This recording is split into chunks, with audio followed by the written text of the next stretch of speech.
All right. Welcome everybody. That was the newest iteration of the intro. I know it kind of cuts off really weird, but at least I'm using music from YouTube that I can use, forever. So that's a Canva template. But welcome to another episode of Sunday Snake Chat. Let's see who's in the chat. Yeah, Ken, welcome. Got John from Inquiline, welcome. He's starting a new live every Monday, I think at 8 Eastern. So be sure to check that out. I think he's got Ball Python Love on tomorrow. Welcome, Chris from BNS Reptilia. Got a couple snakes from him. Great guy. Vote for him in Chip's King of the Hill or Mountain or whatever that contest is that's going on this week. That's good, Rob, another Pennsylvania guy. Welcome, Haley. All right, keep going. Yeah, Mike from Herp Collectors. Welcome. He's going to be on the show sometime in December. I think he's the 17th or something like that. We got Patrick from Macromorph. Welcome. Got Tammy from Tamethus Reptiles. Welcome. All right, so without further ado, I'm going to bring out my guest. Happy to have him here. He's another High Desert Pythons Patreon member. We got Rashaad from 212 Exotics. You get all that right? What's up? All right. So thanks for coming on, man. I appreciate it. Thank you for having me. Else coming in? A guy from Oregon, I believe, Stone Age Ball Pythons. I think he subscribed after watching Donovan on last week. So, all right. So let's get into it. So give a brief introduction. Where you're from, how long you've been keeping reptiles. You sort of, elevator pitch type of thing. For sure. So Rashaad Williams, 212 Exotics, from Atlanta, Georgia. Been keeping reptiles for 14 years now, 14 years now, and been breeding actively breeding for 3 consecutive years, but breeding totally for about 6 years now. So yeah, that's pretty much it. Husband, father, cook, chef, whatever you want to call me. So yeah. All right. So I know you got a couple of other ventures. You want to shoot them out, shout them out right now. Think you do. You said a couple of other what now? Your catering and that sort of thing. You want to Oh yeah, for sure. So I'm definitely I'm a photographer and a chef. You can follow me at Chef Shot G. That's ChefShaadG, Chef Shot G, where you can keep up with a lot of my fantastic dishes and stuff like that. So if we're friends on Facebook, you see exactly what I'm posting today. Might post it later on Instagram. But yeah, other than that, photography, I'm just freelance. I do a lot of contract work. So I post pictures every now and then, but that's pretty much it. Yeah. Yeah, I mean, I can tell, like, with some of the stuff you're working on, like your pictures of, your snakes and things like that. It's like, wow. I got a camera. I asked mom and dad for a photo box for Christmas, so hopefully they and I always make my own photo box. A lot of people ask me what I use. I literally use the little dollar foam boards from Dollar Tree. You can see them literally sitting right behind me on the black and yellow tote. Those are black and white foam boards that I use from Dollar Tree, and I just set up and make my own little my little box. Nicole, hey, I was just telling Kent how I've been wanting one of those shirts, and I need one like ASAP. We were supposed to meet in Daytona, and I was supposed to give her my shirts, and we were supposed to trade shirts, but they didn't make it to Daytona, and me, my wife, and my child got COVID, so we didn't make it to Daytona either. Yeah, I remember Nicole complaining about that trip. But I mean, obviously she can go for good reason. So for sure, it is what it is. I mean, that stuff happens in life. All right. So yeah, I mean, I have like a DSLR camera. I'm trying to get my parents were asking me like what I want for Christmas. I'm like, I don't know. They're not going to buy me a snake or like a rack or anything like that. So I'm like, I don't know, ring lights, stuff for photography, things like that. Right. Gotta improve where I can and get it free or cheap. There you go. And man, a lot of times, man, people just don't like to improvise, and there's a lot of things, and I can send them to you. There's a lot of things you can improvise with, man. That is basically not free, but dang near. We got a bot. Oh, come on. Can I do it from here? Did I take care of her? Okay. Whatever. I blocked it so they can't post. There you go. I'm famous now. I'm starting to get bots again. There you go. Yeah, I mean, like I have DIY racks behind me. You know, some of the like my incubator. You know, is my old beer fridge that I try to get the ice off of For the sure. freezer, and I Yeah, spray Freon yeah. everywhere, so it's useless. Let's get Jeremy. Be sure later tonight check him out. He's got King Austin on. That should be a fun one. Yeah, I mean, you know, where you can save money in this hobby is, you know, as long as it works, right? That's it. So That's if it. you That's all that matters. have your husbandry and that sort of thing be all right, then Yep. you know, going reclaimed floor or you know, old beer fridge, you know, that stuff works. As long as You it know, works. Yep. look at, I mean, I was talking to Donovan last week, and he's like, you know, just keep your eye out, you know, because I definitely need another rack and another hashing rack. It's like, keep your eye out, you know, for prices for people getting out, and use that as an opportunity to, you know, get equipment cheaper. Like, Yep. yeah, at the same time, I see them all, and it's like the whole collection up for sale. It's like, depending on the collection, it's like, well, there's either stuff that's way out of my price range, or it's like, I don't need more of that, or I don't need that, and you know, Right. and I have to go move it again, and you know, I don't want to do that to an animal where Right. here to here, and then I'm flipping it. So, That makes sense. but yeah, I mean, yeah, I refuse. A lot of people, they'll sell the racks with the animals, and I just refuse to buy them.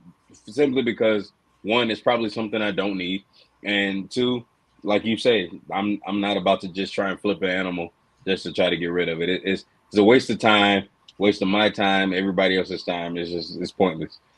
right. And then if it was posted on Facebook, you're gonna get called out like, Oh, for sure. whenever you For go sure. post it again. Immediately. Hold on. I needed the Like- rack and like the acid mail. Yeah. So, The rest of the stuff I gotta make my money back had on. those snakes. Such and such had those snakes for sale 2 weeks ago. You're a flipper. I mean, sometimes you get something in a package deal, like, you know, even if it's like a buy one get one.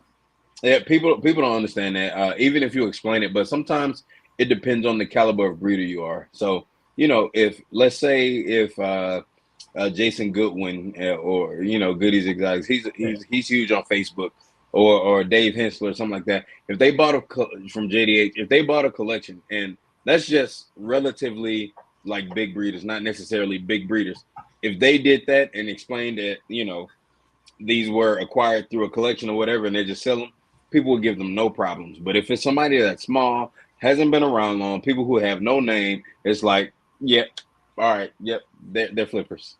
I mean, I feel like if you screenshot your post on your business page and then you repost or, you know, whatever, or post on your business page, I feel like it's less, you're not going to get like ripped in the chat there. There you go, Rashaad. Yeah, Facebook's a whole different beast. I mean, I feel like Instagram's a little more forgiving for the most part. Oh yeah.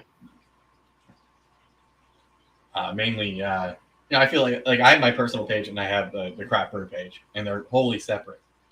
Unless Right. Sometimes I'm dumb and I'll accidentally click my personal page's thing when I post, and it's like, I didn't need that. You know, because I try to keep it separate from. That's right. You know, I have friends and family. Now they support what I do, but they're ultimately not interested. I mean, they really do not care when I send them, "Hey, I had babies." Yeah, right. But when Exactly. you have a kid, And then you got most of my timeline, they're scared of snakes. Right. For no God-given reason. They're just grown to be scared of them. yeah, I mean, I get that. You know, I have friends come over. It's the first time they've ever held an animal, and then like, you know, my best friend, he's the one that got me into this like crazy, or crazier. So it's like, Yeah, you know, we're doing joint projects. You know, we're just that's right. trading animal. Like he'll have like a skink die, and be like, I got one, I don't want anymore. Here, take him. Right. You know, we're moving. You know, it's nice to have that. Like he's got it. I would never ever send a possible blade clown, pos het hypo male to like anybody other than him, because I know he's going to do it for that joint project. And I told him he could, he's got clowns that are ready to do it because I have nothing. He's going to sit here. Right. Yeah, I mean, I feel like I have that like one friend, and then I have everybody I've met through social media that's in Pennsylvania who deals with ball python. So it's interesting, and I like to keep it separate because there you go. Here's what it is. My family wants to support. They'll inquire to buy something or buy a T-shirt or whatever, and I have the link. I've been supplying. Bucks. Yeah, I've been supplying most of my family with my shirts, especially my father-in-law. My cousin was just at my house yesterday. I gave him one. He stays in North Carolina, so like I got shirts on hand. So I give people shirts all the time. So make sure after the show you give me an address. I'll send you a shirt too. All right, man. I'll add you to my list. So currently I use Store Frontier, and I'm not impressed. No, so, yeah, I got a local person that's been very good. So she gets me whatever I need, and she gets it to me in a timely fashion. Like I go order a shirt today, she's probably got it tomorrow or the next day, and I get it from her at work. So it works out great. Yeah, so I'm putting together a pretty significant order. So I have to, I work in the public sector, so we're always like getting bids. So I get recommendations from everybody, but it's like, okay, who's going to give me the best quality, the best deal? That's right. No, that's real. Or, work with me in my situation, where I'm just going to piecemeal, like, hey, here's all what I want. Here's what I can pay for. You know what I mean? So maybe that's a friend. Maybe that's a local business that I'm familiar with through, work or, something else. So Right. Plus, all the usual suspects for the most part, aside from me, are like over 6 foot. That's right. And they're pretty big. So, I mean, that when people are taller, that's an upcharge. So there you go. For sure. And then, different colors don't want to do that. So, it's definitely something I'm thinking about, and I'm aware of how many people that I owe shirts or have, made that. Yeah, I'll send you one, or we'll do a shirt exchange. So, if you're listening, I know, just wait on me. I'm trying to figure out the best vendor. All right, so that was a little tangent about social media and shirts. That's good, Brian, from Amazing Feeders for You. All right, so Rashaad, do you work with anything aside from ball pythons? So as far as breeding, no. However, I do have I have 6 species of snakes. I have ball pythons, of course, and then I have Mexican black king snakes, and then I have a reticulated python. I have boas, I have a carpet python, and then I have Python Curtis, which is a blood python. So those are the 6 species that I work with. As like I said, as far as breeding, right now the only thing is ball pythons.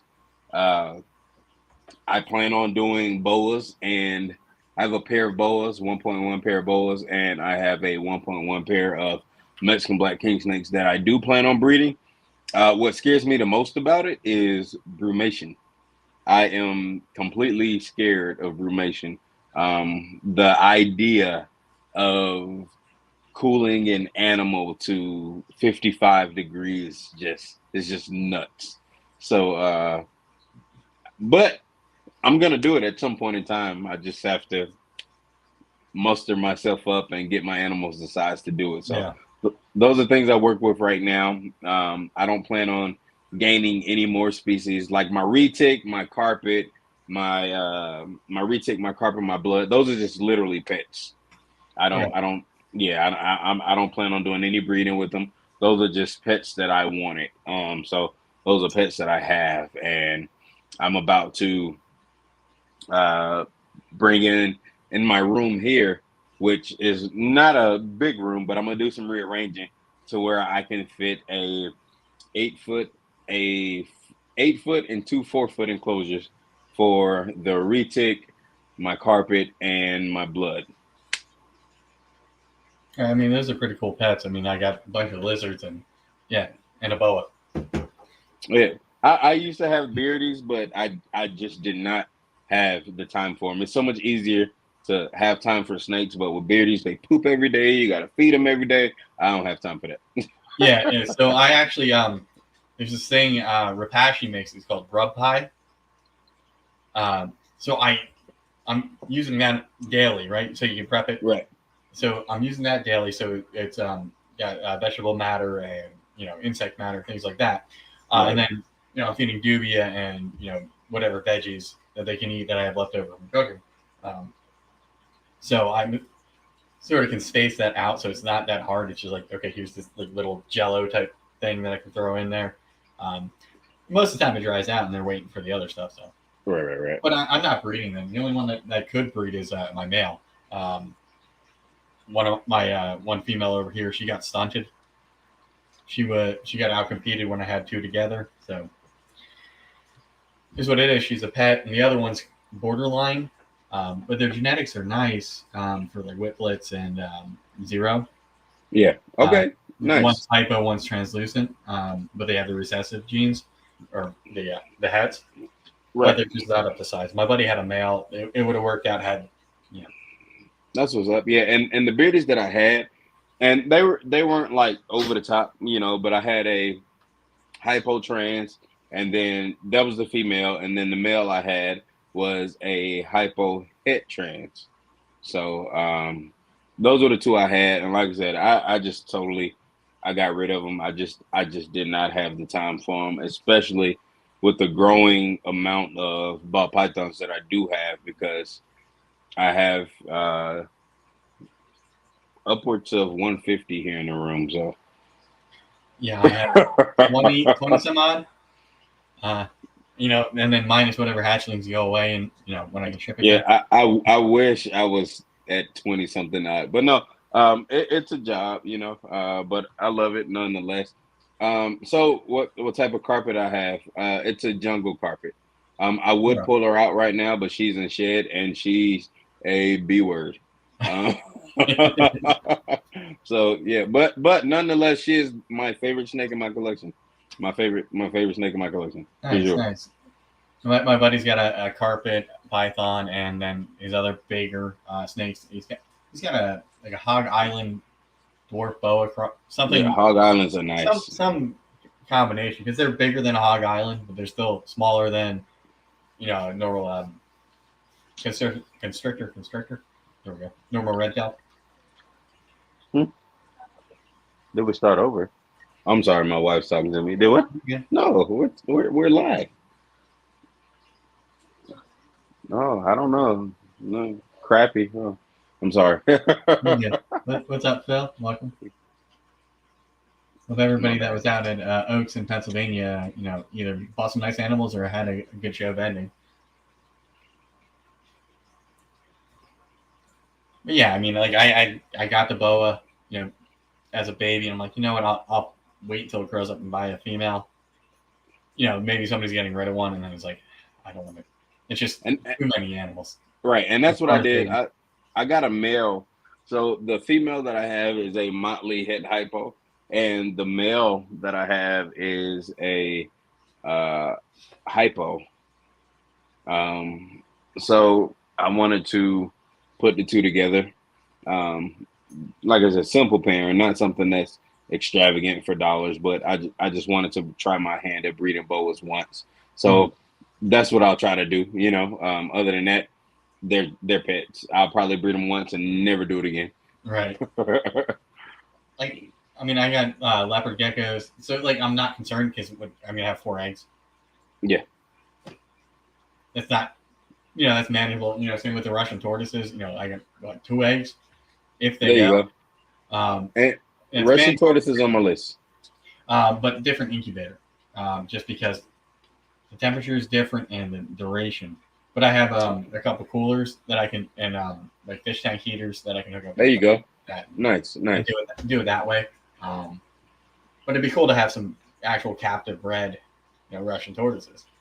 Russian tortoises are on my list. I just don't have the space right now to have the proper husbandry for Russian tortoises. I have one cicada tortoise, and I'll tell you right now, it is a struggle keeping her in. I keep her in the garage right now. And right Okay. now in Georgia, the weather has been so off and on, and it's just nuts. So I have to keep like two heat lamps on her, try to keep her cage covered so that the heat stays in. Like it's just nuts. She's doing well, but it's a struggle. So what I'm gonna do is I'm probably gonna move her into the room once I move those that 8 foot enclosure and 4 foot enclosure in the room. I'm probably gonna move her in here and sit her on top of them because she's still little. She's only about 2 years old. So Okay. So it's still I'll manageable. probably move her in here. Yeah, she's very manageable right now. Yeah, I mean, so for anybody that is interested in tortoises, you know, Russians are great. They get that big. Redfoots, a little bit bigger, and cherry heads, whatever you want to call them. But cicadas, they're a great pet, right? But they get huge, and they're going to eat your whole garden. That's for real. The amount of food is ridiculous. Yep. You're eats one meal or something like that for an adult. You're talking about getting all those like 3 packs of romaine lettuce. Yep. And buying the store out, and that's like your. That's it. Seriously, because she right now she eats. She eats. And I get the little small tubs of spring mix and stuff like that. Not only, but I also pair it. It lasts a little while because I pair it with the Missouri, the land species mix. Yeah. So I give it that, and every 3 days or so I give it a calcium and stuff like that. So she does great on that, but she eats it all within like 30 minutes to an hour. It's nuts. Yeah. Yeah, my tortoises and my dewey are my like garbage disposals. For sure. Anything that the tortoise, the dubia will eat, like even like of course, like inside the peppers, like that you're not using, or any part that nothing else will eat. They'll eat the right.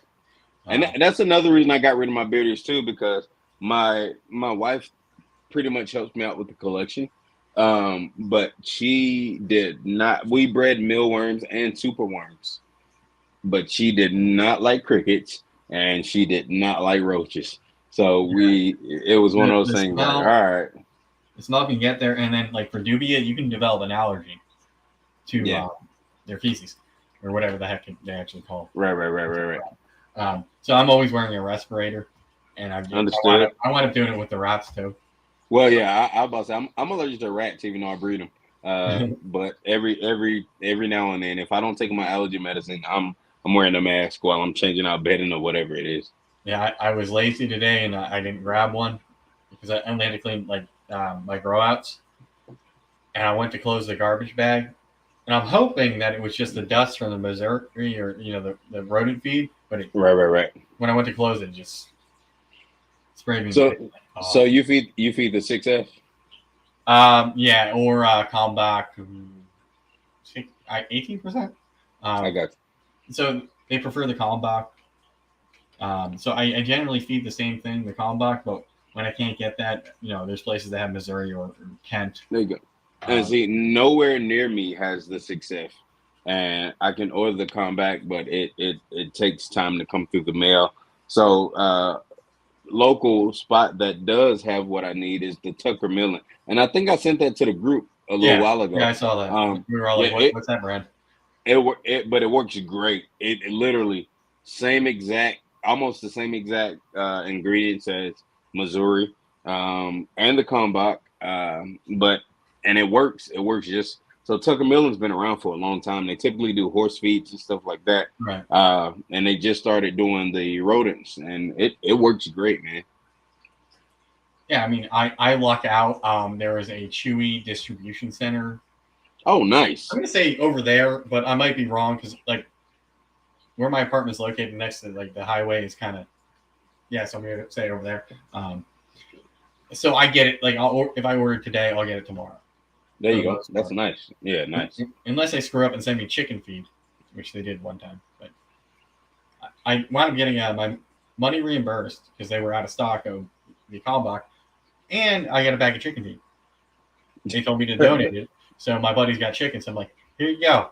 There you the go. expensive Perfect. stuff. Worked out, right? Yeah. Not Purina.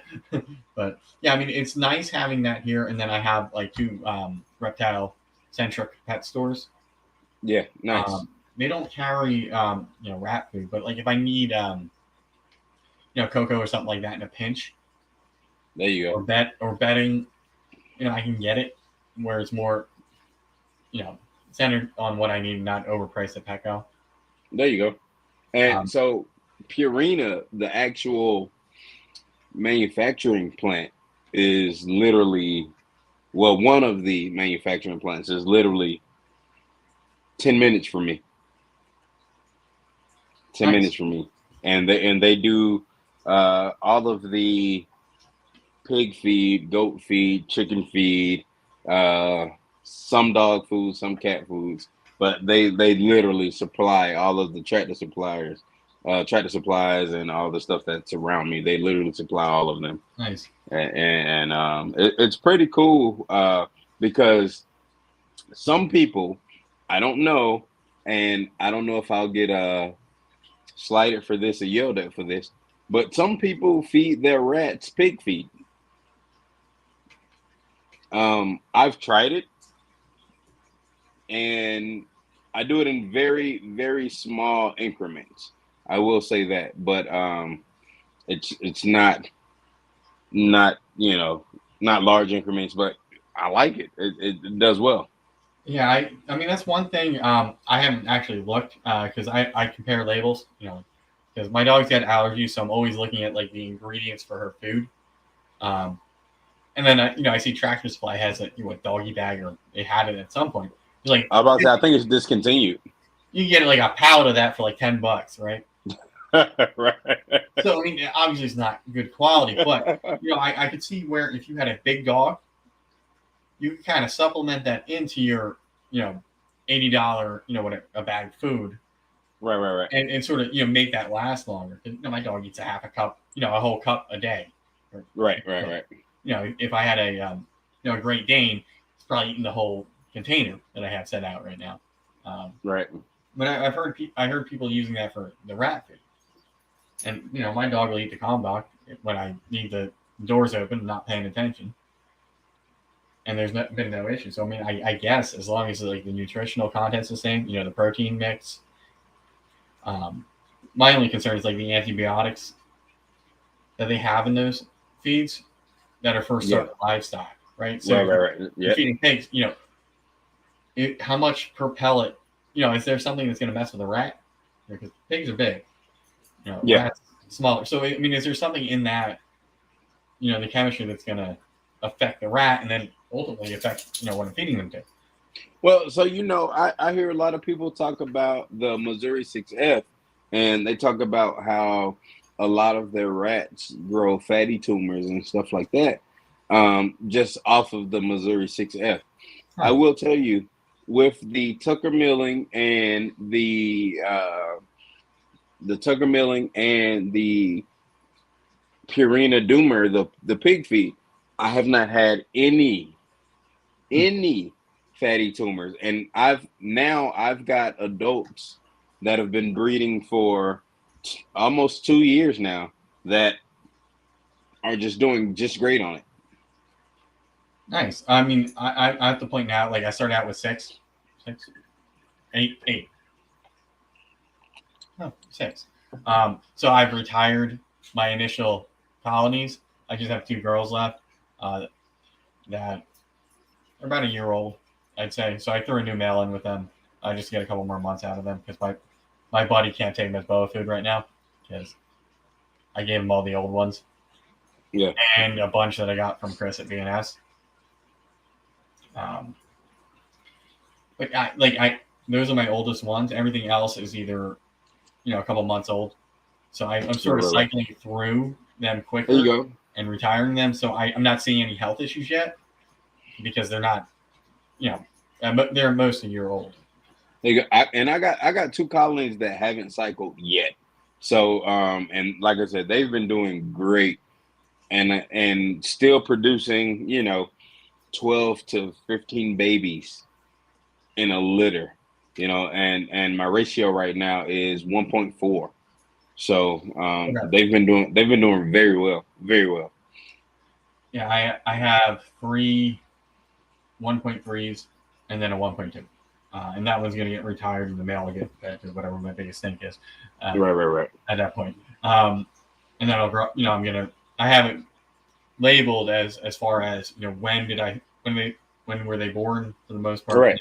When did they start producing? So I can sort of track that. So at about the year mark, I can cycle it through them. So I only have two of the original ones at this point, and I'm on third, fourth generations that Gotcha. I've kept back. Sometimes I just end up needing to feed that bigger one, or I have too many, so I call a bin. I got you. But so while we're talking about the rodents, how often are you feeding your snakes? So just recently in the past 6 months,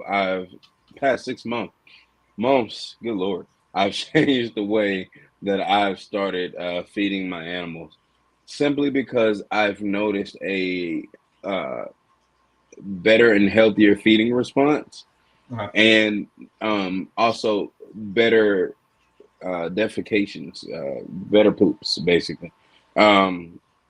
So I feed my males. My males over 500 grams, I feed every 2 weeks.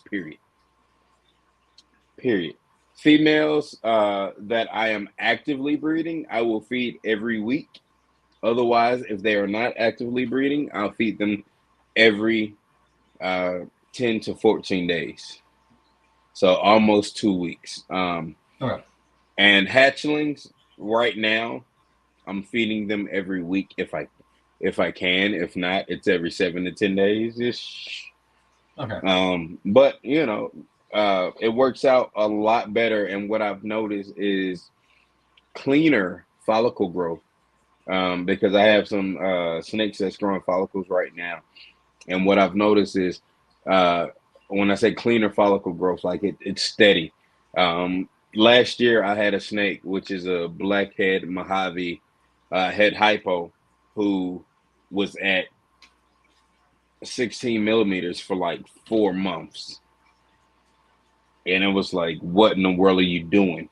But ever since I've been feeding on the program that I've been doing, the follicle growth is almost just steady. When I check this month, it's 10 millimeters. When I check next month, it's 14 millimeters. When I check next month, it's 18 millimeters. Like, it's just been very steady. So I've been trying to just stay on that program and stick to what's been working, and it's been working so far. So that's what I do. Males every 2 weeks, females every 10 to 14 days, hatchlings every 7 to 10 days. Juveniles pretty much every 2 weeks, depending on if it's male or female. So it's been working for me very well.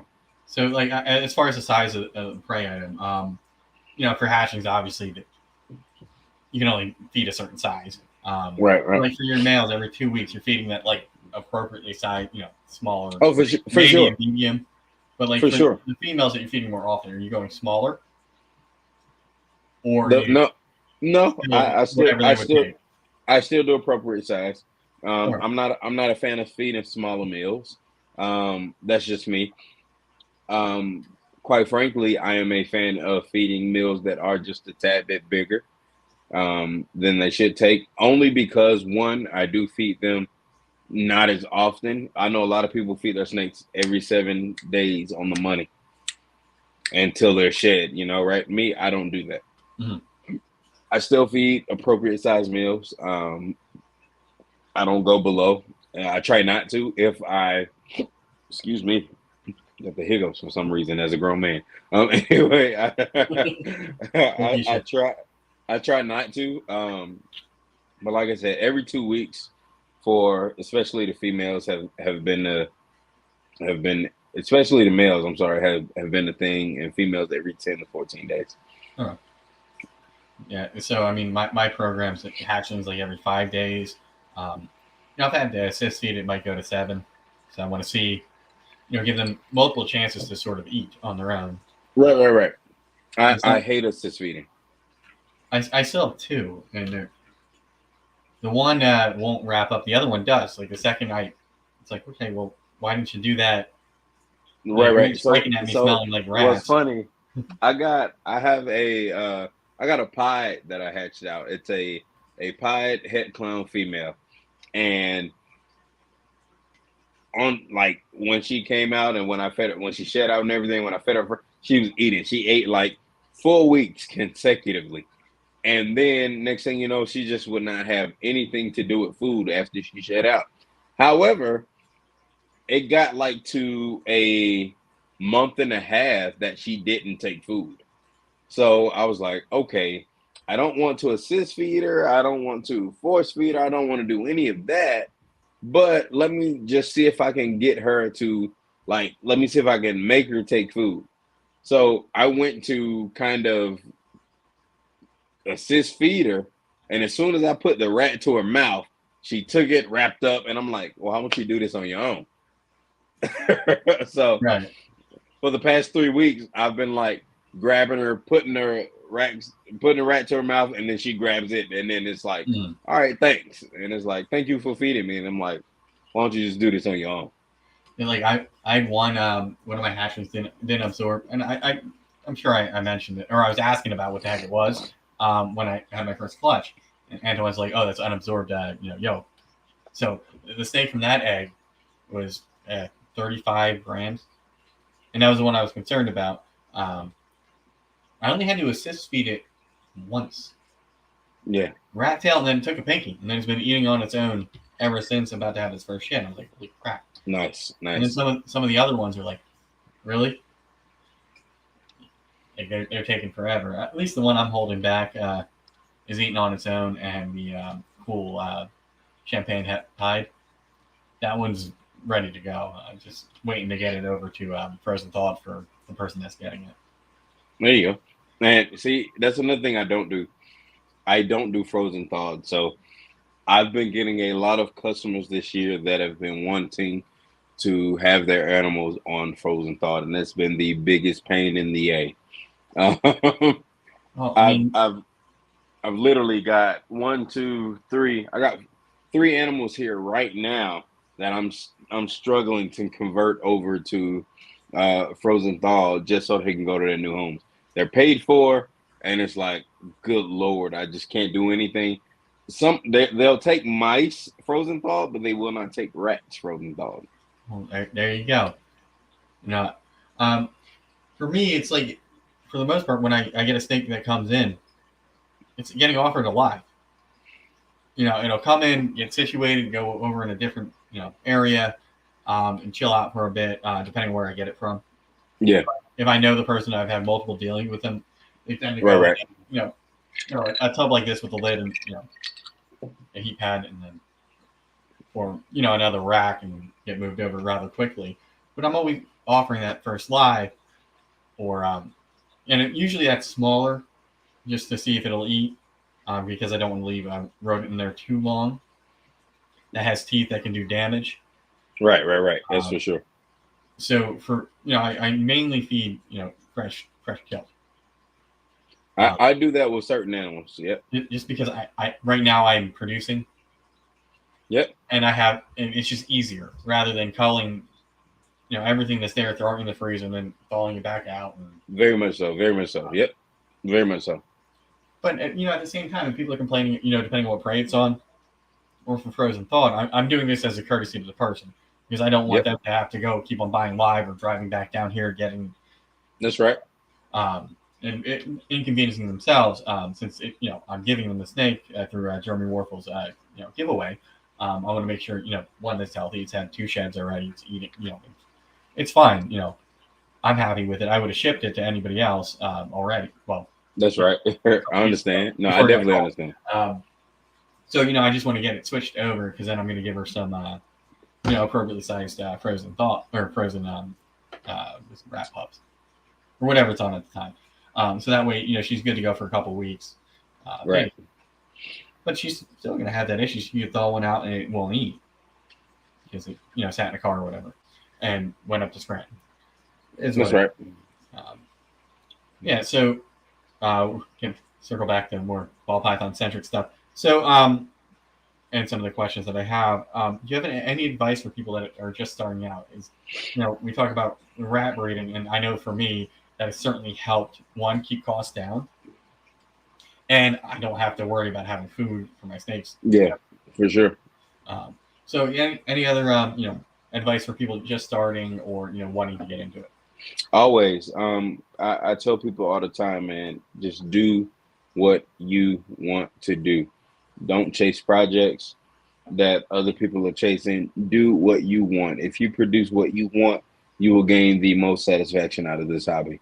A lot of times people tend to follow behind or trail behind what's popular. People tend to go for what other people are going for. People, I tell myself all the time, I'm never going to be a Justin Cabello. Why chase it? A lot of people who necessarily don't have the financial means to chase Justin Cabello projects are chasing Justin Cabello projects. Why? Just do what you want. If this is what you want in your collection, that's what you go after. If that's not what you want in your collection, don't worry about it. The hell with it. You know what I'm saying? I know a guy who bought a puzzle and a tri-stripe just because it's popular. I refuse.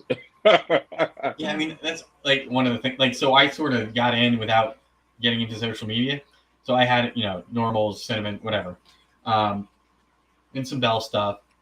And then when I got into the social media aspect, watching more YouTube, I bought stuff that I thought was still relevant. Yeah. At this point, 5 years ago, or whatever the heck it was. And so I'm like, okay, I need to get into recessives, because back in the day, I'm like, hell no, I'm not waiting 3 years to get something, to get results. And now it's like, well, yeah, everything's recessive for the most part, or will be, once I produce. Right. And I still have stuff that is not recessive in my collection. Doesn't even have a recessive attached to it.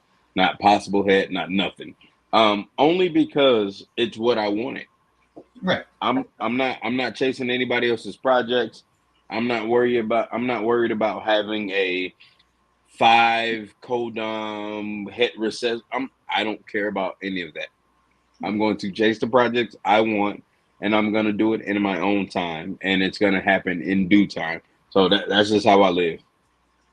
So I this question isn't on there, but we're talking about, looking at various projects and things like that. Do you think that people chasing, as far as breeders right now, big or small, people chasing Justin Cabello, chasing, whatever the hot, project is, the Batman from a couple of years ago, the Pompeii, Dreamsicle from years back. And do you think people constantly chasing those things has led to the market being flooded with that, and that's why we hear people complaining? Oh, I can't sell it. And so yes and no. I guess is what do you consider the market being flooded, and what do you consider? Well, that's just the question. What do you consider the market being flooded? Because people, right? Because it all depends on who you're planning to cater to, right?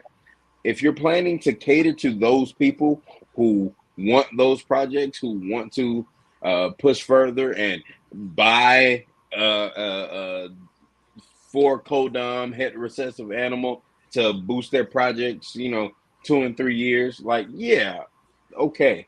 But you have some people out there who still cater to the first time pet owner of a ball python, right? Where you can still sell a bell, where you still sell a blue-eyed Lucy for $400, where you can still sell a pied ball python for, $500. You look on Morph Market today, and the cheapest pied ball python is what, $200? You know what I'm saying? Yeah. And you look at the cheapest clown on Morph Market is like $175. It's nuts. You know what I'm saying? Because you just think, you don't even have to go 20 years ago. You don't have to go 10 years ago. You can just go a year ago. Look at the price of male clown ball pythons. I know because I sold one $250, $300. for I sold one for $350. You see what I'm saying? So just look at the price just a year ago, and it's like Right. you think about that type of thing, and you're like, all right, wow, what you know, WTF? What's going on here? But people can get into those things, and like I said, when it comes down to first time pet owners, it's easy to kind of sell those things at that price range.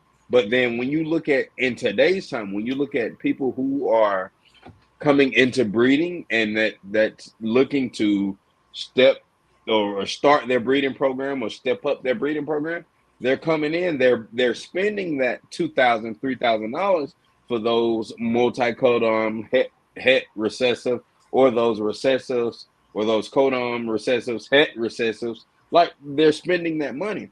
People today are spending $2,000 and $3,000 on their first animal, and it's like, why not? Because if I want to get ahead of this project, this is what I need to do. Right. I need to spend that $3,000 and $4,000, and it's like, let me do that now. Because later on, there's going to be something else that I want to spend money on, and now I'm going to have to spend $4,000 and $5,000 to get that animal. Me, I'm the guy that's I'll spend 500 on it, maybe. I'll spend 700 on it, maybe. Like my most expensive animal to this day that I have purchased with money is my leopard pinstripe desert ghost that's double het hypo clown. That is the most money I've spent on an animal to this day. I actually have to think about that for me. Maybe my super pastel Enchi Butter Ghost Girl or my Ultramel pinstripe male.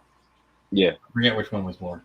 But again, both recessives that, and hypo is cheap, so to be able to get a super Enchi, hypo is underrated. It is very cheap. So I have a lot of pastel. My buddy's getting a DG. I'm possibly getting a pastel clown het enhancer, possible G stripe from Antoine if that's what hatches out of the clutch he has. Because unfortunately, I'm mad at Antoine. Has he shipped you? Was it you that was waiting on the snakes? You get No, shipped? I know. I got all the snakes I need from Antoine. I'm not. No. I I say I'm mad at Antoine, and the hell if he's watching the show. But I'm mad at Antoine because I wanted something specific from him, and he ended up selling it to someone who I am who I'm in contact with without even like I mentioned it to him a couple of times, and he sold it to that person without like saying anything. Like, hey, such and such want to buy this, whatever. And he's like, the answer I got was like, yeah, I'll let you know if I'm gonna let him go. I'll let you know if I'm gonna let him go. I'll let you know if I'm gonna let her go. But next thing you know is, yeah, somebody got this. I'm like, you never let me know you was gonna let her go. But nonetheless, that's my guy. So yeah, I mean, I don't know what drew me to it. Maybe because like he followed me back in the day, like 2 years ago when I was just getting into this, or that he was giving away PS5s or whatever. yeah, But, like his marketing, his social media, like it's like okay, I kind of gravitated towards that. Like here's a guy that's always smiling, always making a joke, laughing at his own jokes, making bad dad jokes about ball pie. worse dad jokes. Worse. Oh yeah, worse. I mean I hope you have 11 Blast on the show. I mean stuff like that, right? Like yeah, it's fun.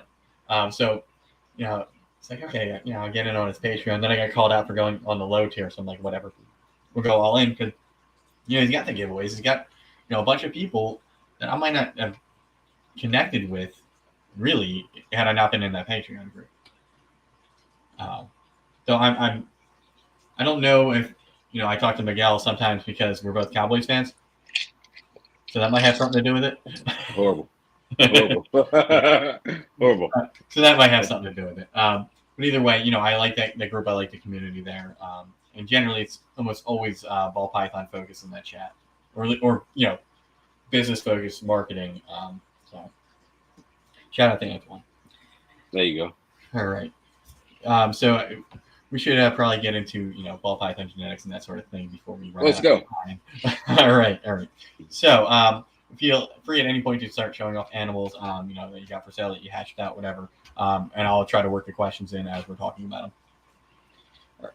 So we'll just start with a basic one. What's your favorite incomplete dominant gene that you're working with? Mojave. Mojave. A lot of people steer away from the Bell complex, but I don't. And I guess it depends on how you work the combination. You can't tell me a Mojave combo that looks bad. Not one. Mojave GHI Hypo. Shout out to Malacia from Wiz Constrictors. I know that's one of the ones that it's one of his favorites. The homie Mel is killing it. But like I said, you can't tell me one Mojave combo. Not one. I don't even care if it's basic. I don't care if it's pastel Mojave. You can't tell me one that looks bad. And two, I was just the first time I fell in love with ball pythons, it was Mojave. Even though my first ball python was a spider ball python, back in 2011. No, before that, 2010. Mm-hmm. You know what I'm saying? That was back when they were popular and everywhere. Expensive. Yeah, I remember, the reptile show. It was like, oh my god, there's so many spiders. Yeah. And now it's you're hard pressed to find one. So that was the thing. I had one then. I remember who I bought it from. Like I remember where I met the lady and everything. But Mojave, man, it's just no matter what you put it in, it's amazing. So I have Mojaves that I've produced that are Mojave Head Clown. I've got a clutch that I just produced that were Hypo, Jigsaw, Head Desert Ghost. So possible Head Clown. So I will always work with Mojave. It's not going anywhere. I only have one. It's in my belt, which is so I'm either gonna get butters. Well, everything's pastel from the pairing. I'm hoping to hit more Mojave out of that, and I actually want a pastel leopard Mojave female to come out of that pairing. Like that would be my holdback, not any of the wacky bell stuff that's gonna come out. Who wants to? It's gonna be a blue-eyed Lucy. The butter has to be there. But it could be super butter or butter Mojave. There you go. Pastel has to be there.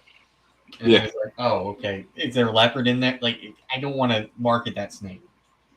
So I prefer to get some Mojave stuff on the female side. Understood. Animals that I can hold back and okay, I'll be happy, and then I'll just sell the other stuff off. At the market and let as pastel possible. Whatever. Understood. And my buddy Jeremy from Off the Rail Reptiles, he has some, I believe they're lesser. What are they? Lesser mocha. Okay. Head clowns. I've been very tempted to buy one. Just because the mocha gene very similar to Mojave, not necessarily the same, but very similar, and man, they are nice, my buddy has a banana mocha male, and that was going to be the first snake that we paired. I had a big normal female back in the day, like years ago. That I had, and it's like, okay, she's big enough to breed. Let's throw the hat in the ring, see what happens. Unfortunately, she must have been a lot older than I thought she was. Or, while something happened. Went up there to breed, she wound up dying. But wow. But that was like the first thing we were going to do is this banana mocha to this normal. And we had some bearded dragon pairings that unfortunately, didn't work out because we missexed an animal when we had purchased it. And I buy another male. It's like I'm nuts. Understood. 2 lines of red. Het translucent, het hypo. Right. And then we look at the one that I had. That was a really nice normal. He's got Here's 2 bumps. Crap. So that all set me back. Like, so I was I supposed understand. to, craft brew and like have animals like ready to sell, and then want to be waiting. But I feel like that got me some more traction because everybody got to see me grow and add things over time. Understood. Yeah, I mean that banana mocha that he's got is really nice. He likes the white snakes. I've been trying to turn him on to darker Other stuff, yeah.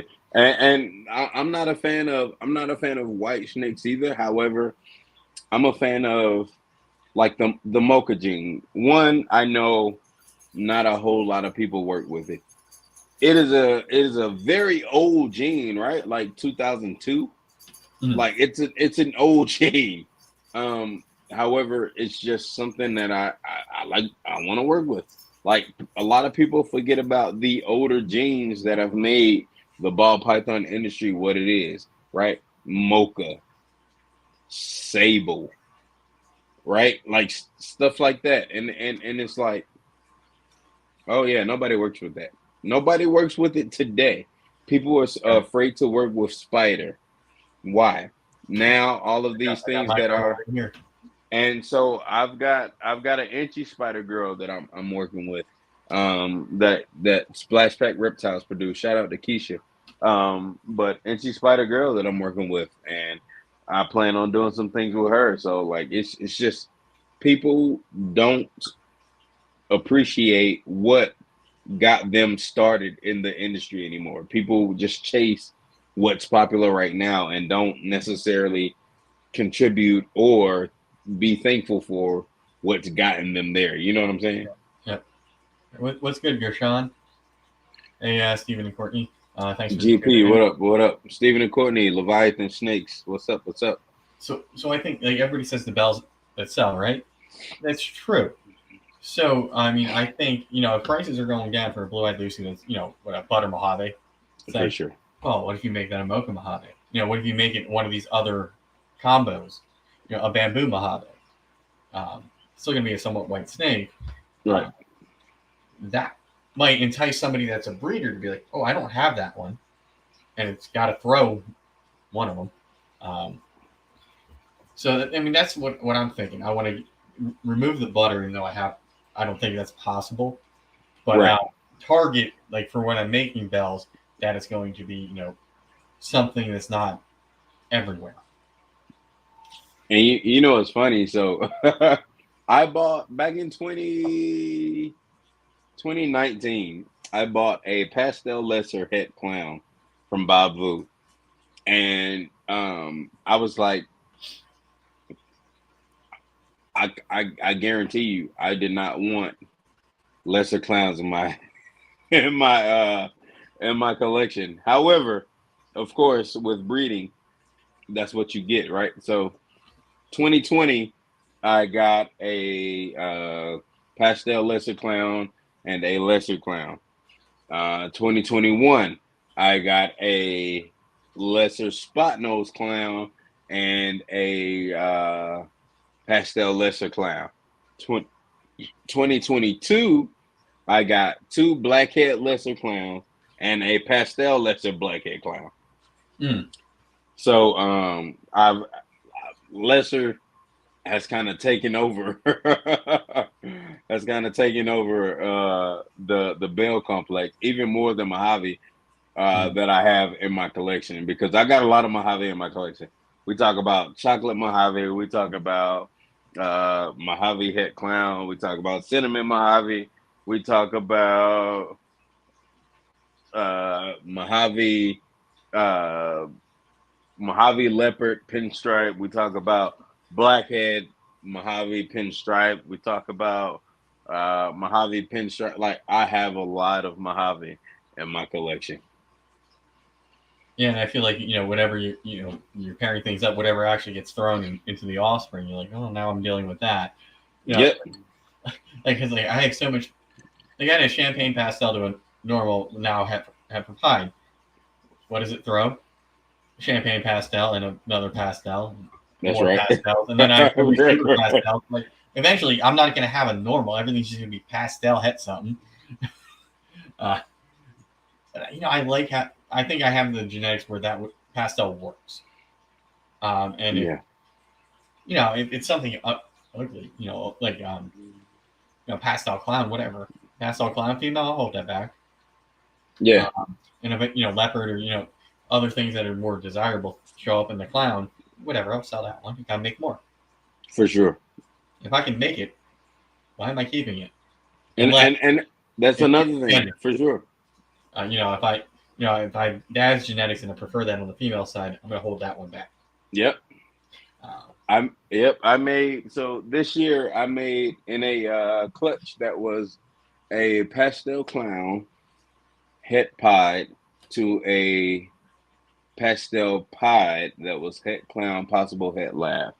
I produced 4 clown pieds, 2 pies that are het for clown. One was super pastel het clown, and one was pied het clown. And then I produced a super pastel double het clown pie. That entire clutch is gone. Mm-hmm. You know what I'm saying? So the thought process this year was I'll repeat that, but I'm like, no, I'm not gonna repeat that, because if I need it, I can make it. I'm gonna make something that is not readily accessible. Right. So this year, I'm going to pair the leopard pen desert ghost het clown het hypo to the pastel clown that is het for pied. This year, I did produce a double het clown pied clutch that is possible het hypo, possible het clown, right? 50%. But I only produced 3 females in that clutch out of 6 eggs. 3 females, so it's basically 3.3. I produced 3 females. 2 of the females are spoken for. I'm keeping 1 female back. Mm-hmm. The males, 1 is available, if hint hint, if anybody wants it. So but yeah, so like this year I'm trying to produce actual visual clowns that are het for DG, Right. possible het pied. So that's what I'm going for this year. And that's just the thing that I want to do, So is that clutch your most anticipated? This coming year, yeah, it will. Yeah. However, I do have a double head doing joint projects with a breeder that shall remain nameless right now, because I don't know if they want me to put them on blast. But I do have I got 2 joint projects going on with a double het hypo clown and a double het pastel leopard double het hypo clown that I'm also pairing to the leopard pen desert ghost that is double het hypo clown. So hopefully the odds guys are in our favor, and we'll produce some hypo clown combos and hypo clowns that are het DG. That's awesome, man. I'm trying to not force feeding her, but I'm hoping, since she's around 1,000 grams right now and 2 years old, I have a orange string possible double het clown hypo, and I have the visual clown possible blade. Nice. Possible het hypo male that's up there, and my buddy's doing work making some. And he'll make, if he blocks, it'll be double het albino clowns. Nice. Possibility of blade in there, because we don't know. There you go. So, but they could also be, possibly het hypo, depending on, what the heck he is. So hopefully when he comes back here, she's ready and she goes into the cycle and she's of the right size. I'm going to pair that, because that, if he is het for hypo, that will determine a lot of what I do. That's right. In the future with him, because I possibly have that, visual clown that's got better recessive genetics coming from Antoine. And then hopefully the OD girl proves out for one or the other. There you go. I do have a visual hypo that I can just make more and wait 3 years or whatever. For sure. But I like that project. And then since my buddy's getting into DG, he's getting a male DG lemon blast. Nice.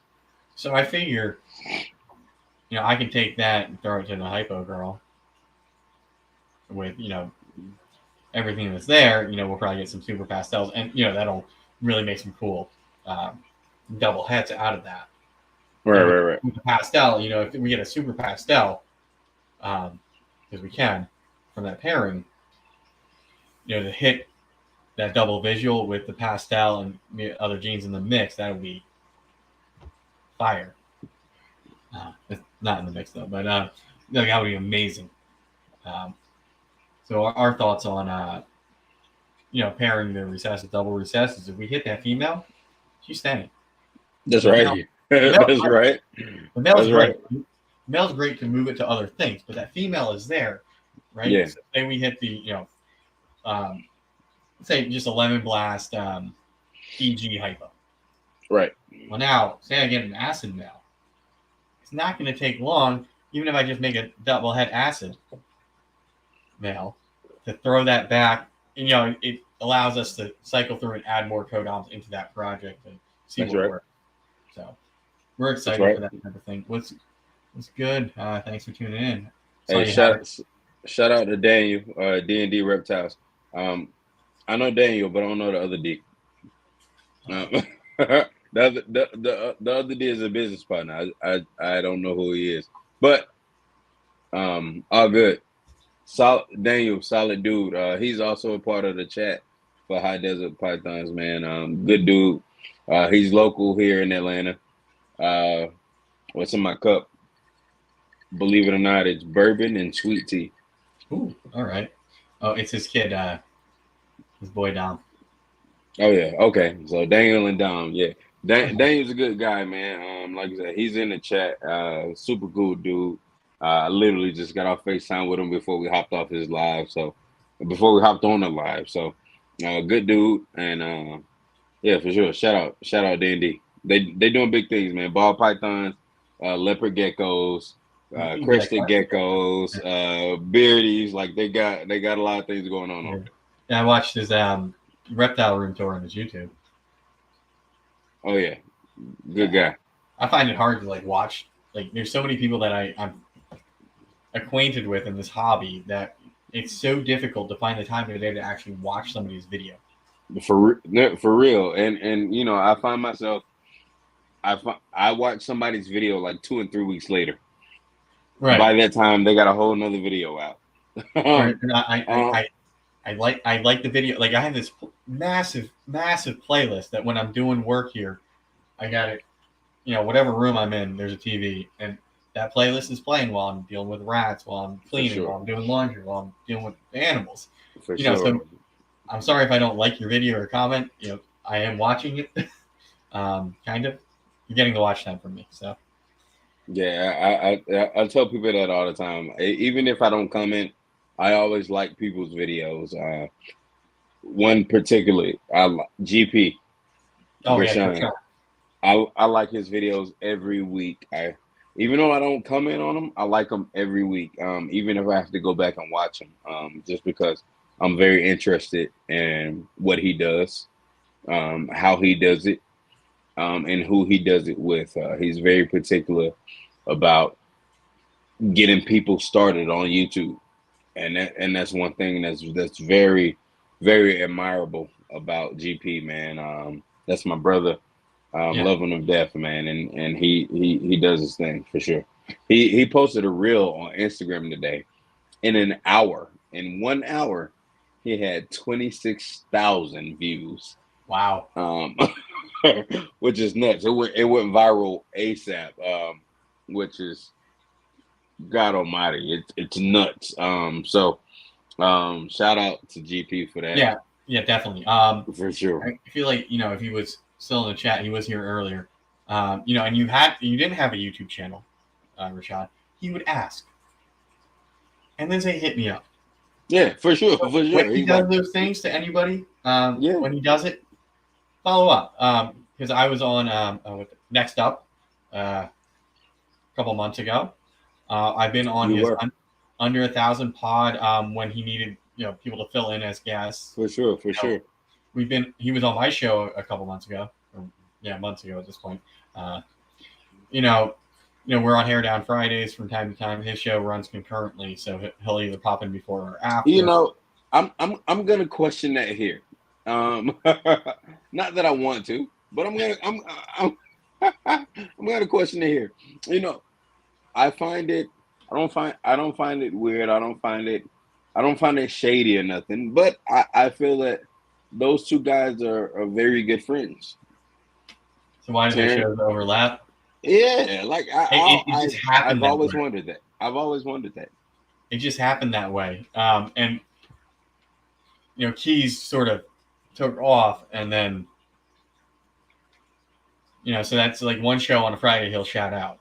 No, I get it, Um, and again, I've always wondered it. Like before you became who you were, you're right. Your friend was doing shows on Friday with the Under 1,000 Pod. Why the same? Why the why the same day? And if not, why the same day? Why the same time? I think it just happened that way, and one took off, and then Yeah. because I know And again, I promise you, it's no slight at my brother Terrence and Keisha. I love them to death. I was on that pod a little while ago. I promise to God, I love them to death. But it's just a question that I've always had. yeah. And I probably should have asked them on their podcast. But Well, I think for us is that we tend to prioritize, like in the usual suspects, we'll watch, or at least make sure we get the watch time, right? So if we're, on Hair Down Fridays and Gershon is live, on Saturday I'm watching that, for or sure, it's on a playlist. You know what I mean? I know for sure, Fred and AJ overlap with me. They're probably still on because they do the 420 through every time zone, starting at right. 4 p.m. here. So they, maybe they got off. Rob said not enough days for the shows. I can agree with that. I can Right. agree with that. And then I was just wondering. you're trying to find something. Like, so I picked Sunday. I'm like, oh, okay, there's nothing really like in this time slot. And for the most part, I think it's just F&A. And that's fine. People can watch this later. People, Right. and then on that check and probably have it up on two screens. And that's For fine. sure, I don't for mind sure. that. They're going to watch it. If you're going to watch me, you're going to watch me. You're going to watch them. You're going to watch them. At the end of the day, here's what it is. This is a time that works for me. And then I can promote my fellow Pennsylvanian, Jeremy Warfel, that comes on right after me. Jeremy, Warfels Morph. Yes. Yep. Shout out. So, I don't like to go too far over into his thing. But as, if the show's going well, if there's more to talk about, which at this point, we saw in show snakes and that sort of stuff, I don't mind going over because, I do need the watch time, and for everybody that's catching this, on the replay, I don't want to, cut it short just because, Rashaad and I talked too much about other things and didn't, show up the snakes. Sorry, yeah, my bad. Okay. So, yeah. So, if I have to cut out some questions at the end, that's fine. But, let's get to, you said you had some hatchlings to show off. Yeah, I can get those. Yeah, for sure. All right. Ooh.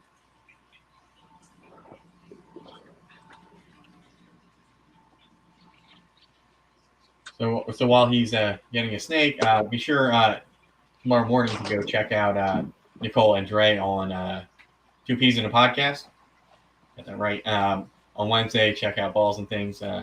Peace Constrictors. Tuesday, check out Adam at Proper Royals. I'm not going consecutive days here because that's not how I think right now. Tomorrow night, check out John from Inkwine. He's got Ball Python Love on at 8. Thursday, check out Mike from Herp Collectors. Also, check out what else is on Thursday. If Derek from Big D's is doing his Thirsty Thursday, check that out. And I believe tomorrow, check out Emilio from Villarreal Reptiles. He's on Trap Talk with MJ, so check that out as well. Miss anything? Hair Down Fridays. Now we're back to the weekend. Check out Nicole's show, Reptiles and Cocktails. See, Reptiles and Cocktails is dope. There's so many shows, but they're good shows, so it's worth watching. And I know there's ones I missed, and ones I don't know about. You named the important ones, so it's all right.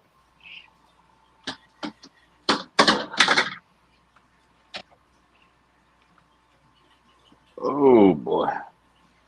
All right, who am I missing? One. All right, I think I'm good. You just grab a All bunch. right. Yeah, I had to put them all in one tub. All right. So, this clutch is a dual tired clutch, is what I've come to realize. Um, so I'm kind of very excited about them. They've all set out. They've all had their meals. This, who is an angry little girl, is what I believe a blackhead. Oh, let me. She see she's striking already, right? That the one that bit you Keys? No, that is a different one. And so I'm so thankful. Ouch, she just bit me on my finger. There we go. Right. But this is a blackhead pinstripe that is 100% het DG, 66% het hypo. I'm sorry, this is a hypo. Excuse me, this is hypo. 100% het DG, blackhead pinstripe hypo, 100% het DG, possible het clown. So is it the hypo and blackhead interacting on the sides with the Yes, pinstripe? that's what I think. Because if you look at that, that is nuts, right? Yeah. How it just drags on. And this is a female, and she is staying here right now until I produce something that I don't need her to stay here. But as you see, she is ready to strike. As she goes, striking up something. I mean, I've lucked out with my hatchlings. They aren't bitey. Oh yeah, yet. she's a hell of a feeder. So yeah, I'd rather than be a little bitey and wanting to eat everything. For sure. Then here is a leopard. What I assume is a leopard Mojave. Leopard Mojave that is het desert ghost, 66% hypo, which I believe will prove out because of how she looks, but she's also a feisty one. Oh, I like that. Yeah, look at that pattern. Look at that dorsal. It's complete. Like that dorsal is literally complete dorsal. And she looks amazing. So that's that. And the other snake is still snapping at me. This is ouch. I got bit again. Damn it. That happens. I've gotten bitten on alive before, so it's all right. Ouch! I got bit again. God damn! I've gotten peed on. I got pooped on. I keep getting bit.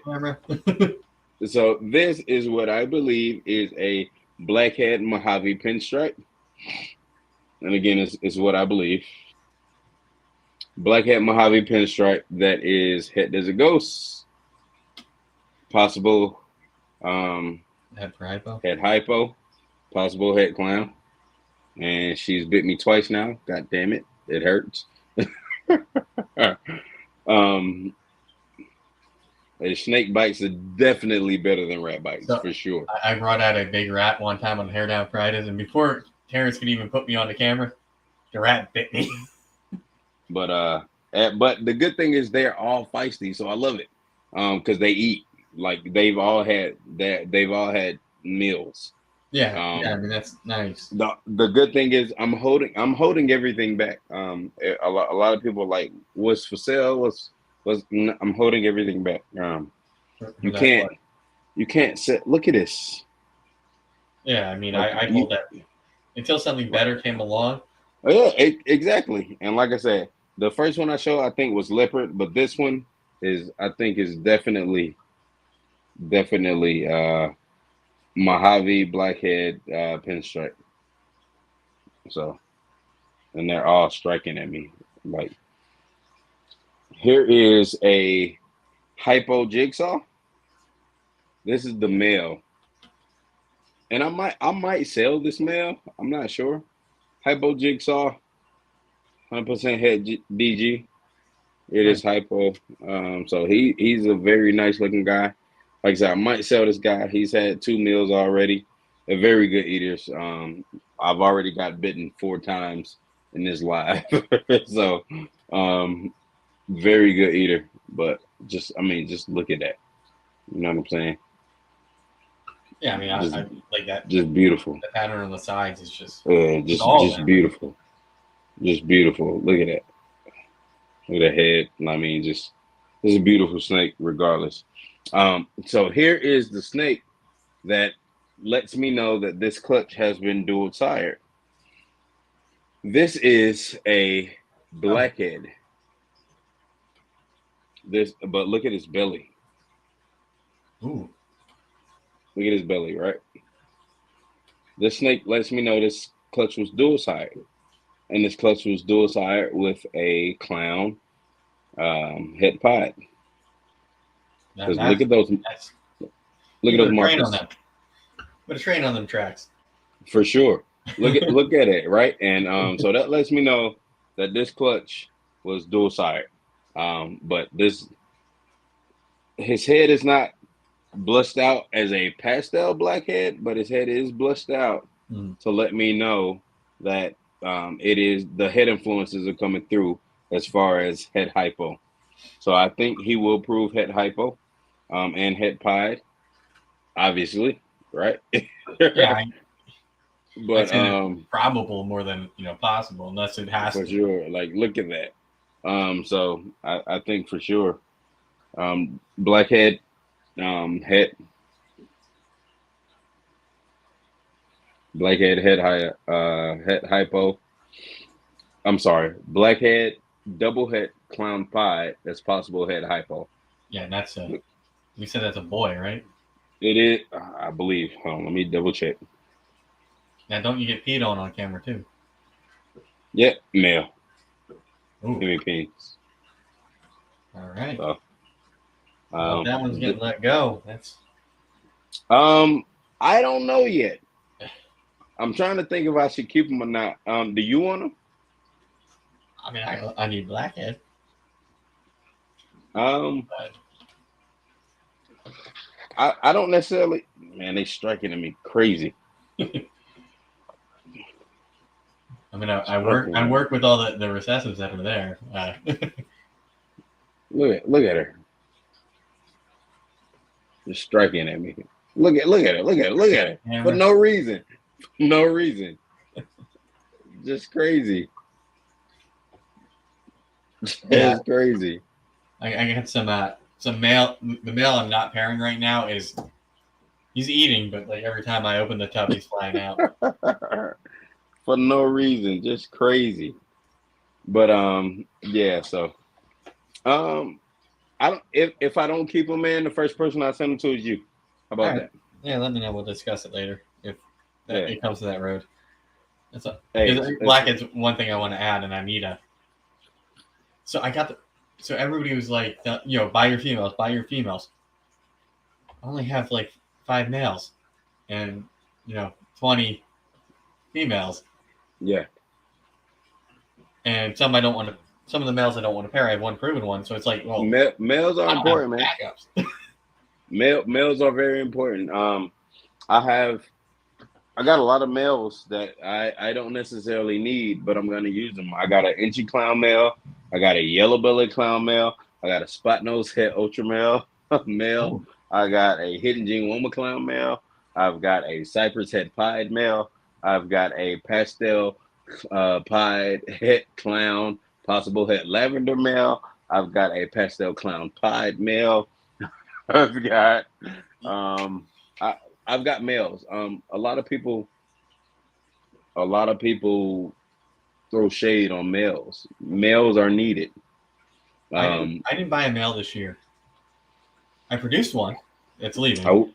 I wish I could say that. So now I'm like, oh crap! I actually have to buy some males in case some of mine don't go, or the projects aren't working out, and I can like plug in this backup where it works better.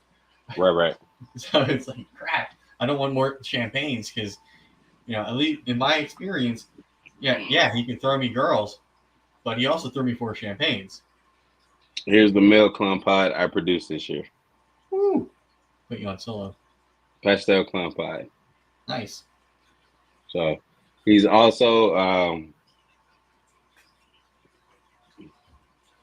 he's about almost 300 grams. Like he's doing well. He's doing very well. When do you hatch? He hatched this year in June. Okay. I'm just trying to get a baseline of where like my good eater should be. But when I tell you he is a beast eater, right? Like let's compare him to somebody like his sister, right?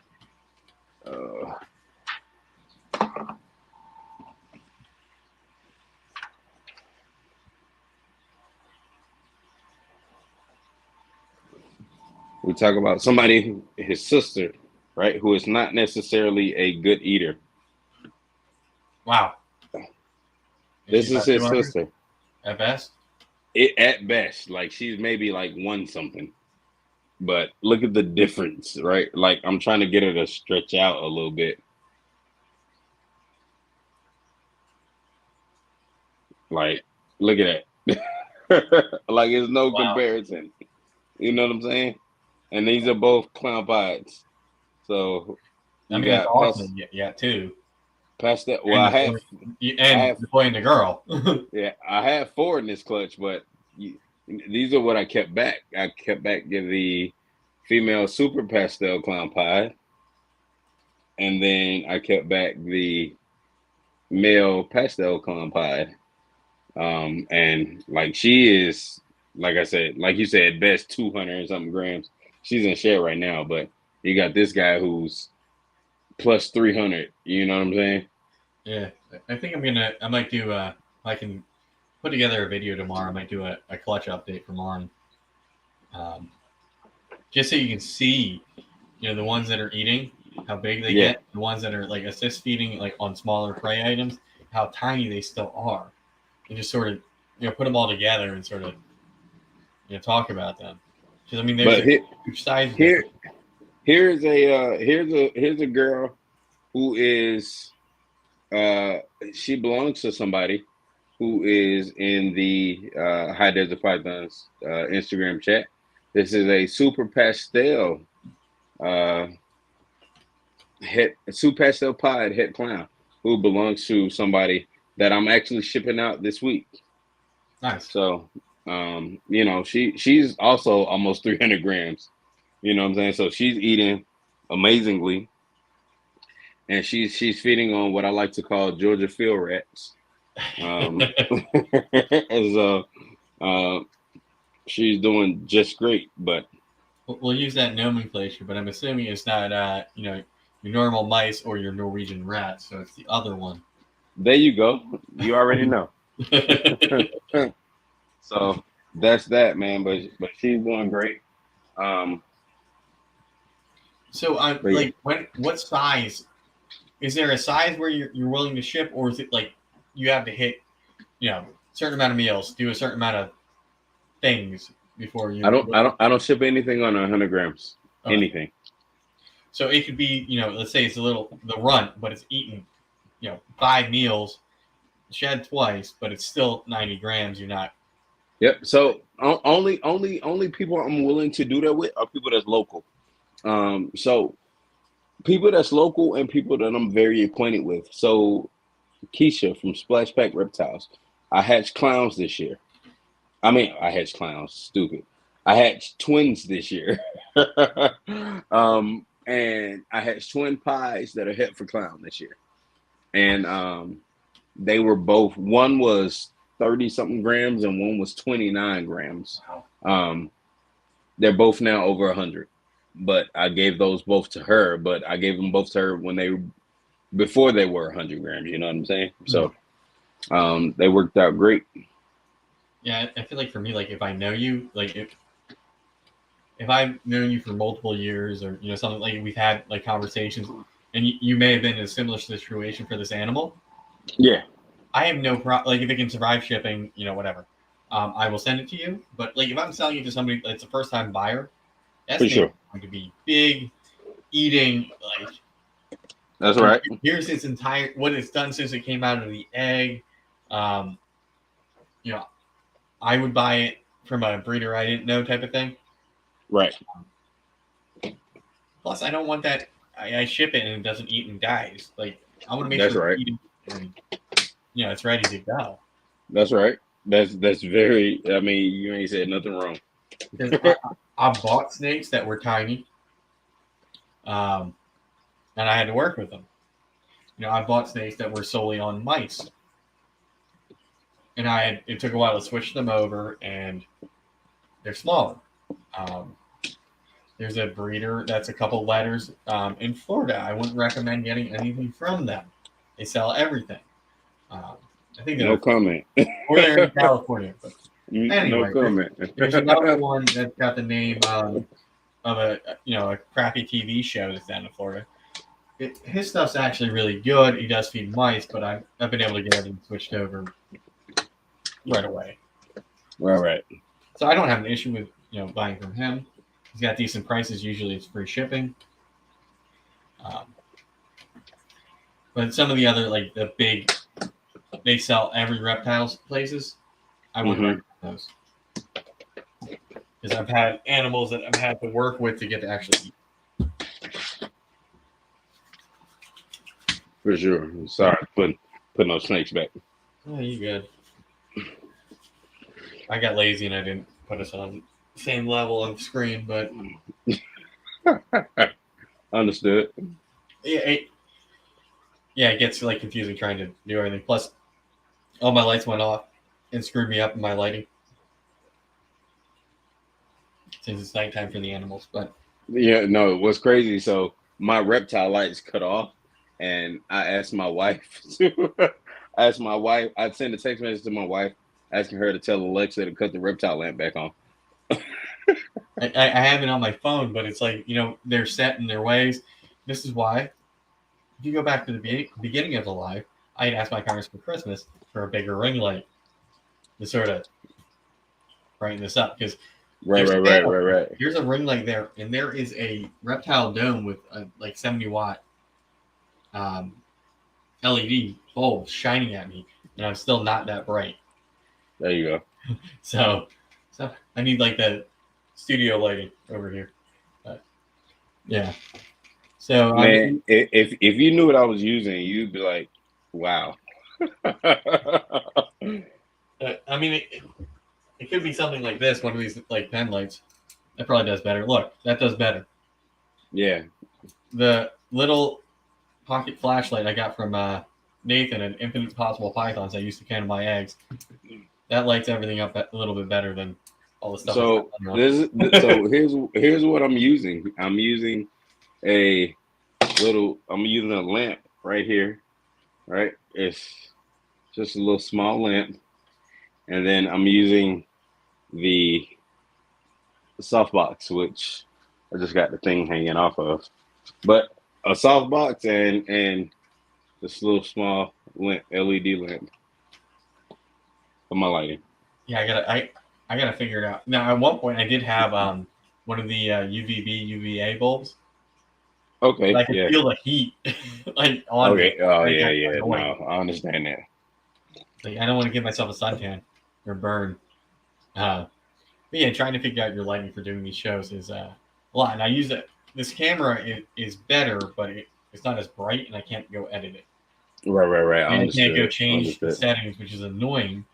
And I've been trying to get an app that lets me use my DSLR, where I can adjust all the settings manually, so it can make me bright as I want to be, and you can adjust for. It's not going to adjust automatically to the light; it's going to stay constant. Right. And even for the video camera, but I found nothing that I don't have to pay an arm and a leg for that can work all the things together. So I use. Well, I'll tell you, these lights right here, this shadow box light, got a stand and everything with it. Excuse my room, but got a stand and everything with it, and man, that light cost me all of $25. All right. And I think it came with two. I'll send it to you. All right, man. You know. Yeah, I'm sure there's ways that I can DIY. Like if I get some cardboard and foil. Oh, so yeah. So my first softbox, I definitely built with cardboard and foil. Yeah, I just. 'Cause I feel like I'm gonna wind up doing something where I'm filming here, and then it's all still set up, and I'm doing something going around, For sure. my For apartment, sure. and it's like you can see like the mess that I have to do to put this together. For sure. Uh, but all right, so we've covered a wide variety of topics tonight, from rap reading, feeding, ball python genetics, social media marketing, that sort of thing. So, what's your future plans? Like, where do you see yourself 5 years from now? This can be both for your reptile breeding and your other ventures, such as your photography and your catering. So, as far as catering, photography, those are things that I will never let go. I love. So I will always, always, always um, depend on those as secondary income sources. Those again, I graduated from culinary school, so it's something that I refuse to let go.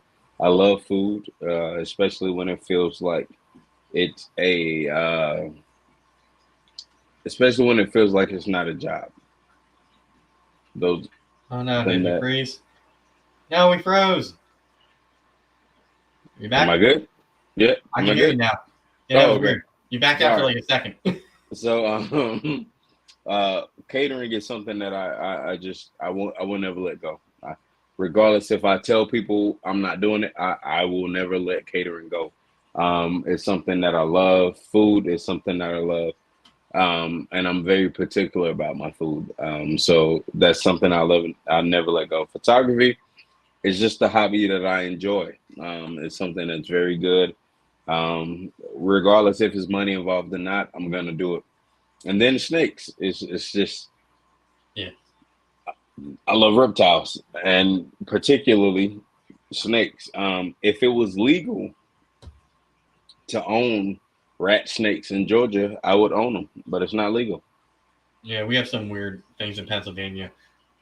It's crazy because in Georgia you're able to own native venomous species, but you're not able to own none. I mean, I'm sorry, you're not able to own non venomous native species.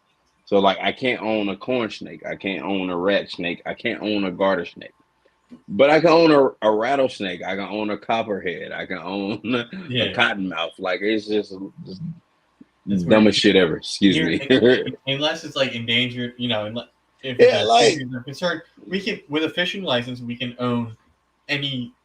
I can pick one garter snake. I can pick a corn snake, a rat snake, whatever. I can't have an eastern hognose because they are threatened or endangered here. yeah, I like can I have a can't western hognose, which ain't no damn for different. yes, yes.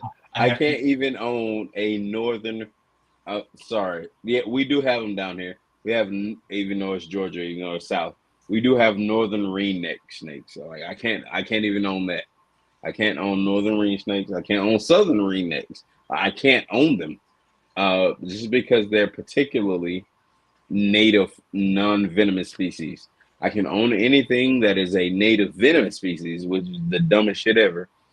Kill me, yeah, I can own you and you can kill me, but I can't own non-venomous. It's just the dumbest thing ever. So, like I said, corn snakes, garter snakes, rat snakes, um, ringneck snake. I can't own them. Yeah, I mean, in Pennsylvania, we can own any venomous snake that you can get your hands on, aside from the eastern Massasauga that is endangered. Yeah. Not own that one. Um, but if it got imported here and it's captive bred here, and it's no concern for CITES, we can own it. The other two, the copperhead and the timber rattlesnake, we Yeah. can own with our fishing license and a permit. And, Well, well, we can own timbers without anything. We just own them. interesting. So, like, to buy a southern copperhead, I have to go through paperwork because they're technically the same thing, Yeah. genetically speaking. But with eastern hognoses that I can't own because obviously they're threatened here, but a western, they're the same animal. Wow. I can own that. So it's like, why can't I buy a southern copperhead? We can own timbers and easterns here. rattlesnakes without anything. Not that I would want that, but if I were to get a venomous reptile or snake, it would be one that the hospitals around here can save my butt, and it's not likely going to kill me if it bites me, unless I go into That's right. shock. That's Because, right. Yeah. So, That's right. That's very right. Yeah, I get it. but like in Pennsylvania, it's weird. Like we can own all those venomous, like alligator, whatever. Unless there's a local ordinance that says you can't, you can own any freaking reptile you want, more or less. For sure. But we can't have sugar gliders because we have flying squirrels that are native. So we can't have sugar gliders here. So there's a disease that can be spread, whatever. We can't have hedgehogs. We can't have hedgehogs here. But I can have a king cobra. I can have an inland taipan. If I can get the venomous reptile or the big ass alligator, I can own it. Yeah, we can have anything that can kill you here. Except for we can't have any alligator. We can't have any alligator or crocodilian species here. None. And what's it? Tegus, berms, and retics. Is that what the most recent? So the most recent, we can't have tegus, berms. Well, we can have retics. Retics are not on that list. Georgia, not yet. The regulations down there are making absolutely no sense. Yeah, not yet. We can have retics right now, but I fear that it's coming. Yeah, I mean that's a whole different live about that. Yeah. That type of stuff. USR, go support them. Even if you can't afford it, retweet, repost, sign up for their newsletter, just share it out.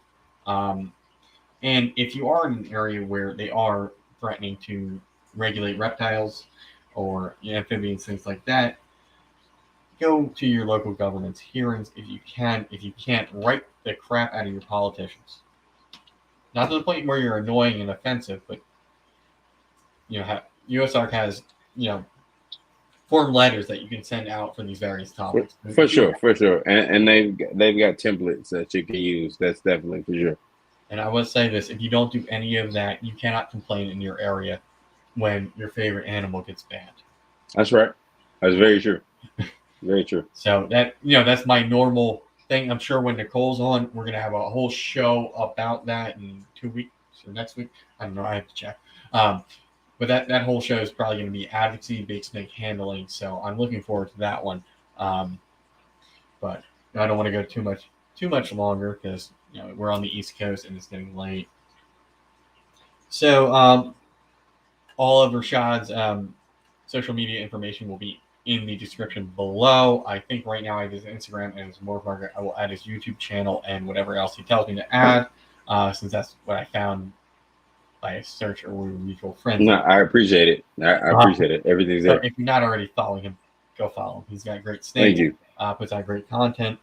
So take care of that question. So reptile shows. Anything you're planning on attending in the future or vending? Yes. So my sister, who I call my sister, Keisha from Splashback Reptiles, we will vend the show together. Period. Otherwise, I literally have no interest in vending shows. I've been to one since before the pandemic. One. Now I would like to attend an Arlington an ARBC show. I like to attend them, but I'm not vending them. So those I will attend if my schedule allows and my budget allows. But at the same time, I can interact with all of you here, and I interact with the PA guys locally. If I'm going to a show, if I have something I'm going to pick up, right? So I saw the snake. You have a show deal. I'm going to go down, pick it up. Maybe some impulse buys like a tarantula or whatever. For sure.